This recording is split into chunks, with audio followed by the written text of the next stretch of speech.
ये रूट जो है ये मेघालय का one of the best route for bike riding. 2 line road है जो नॉन्गस्टेन से गुवाहाटी रानी होके जो रानी गुवाहाटी पहुँचता है एयरपोर्ट, वहाँ का रूट है ये। And awesome, it's beautiful. अगर कोई भी biker if they are coming to Meghalaya should go through this route while returning back to Guwahati. It's best route.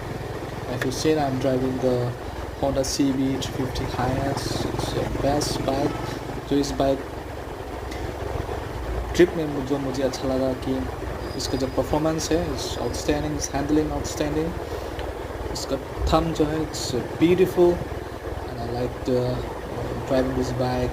And also my custom made mobile holder which I am shooting right now. Thank you. See you again.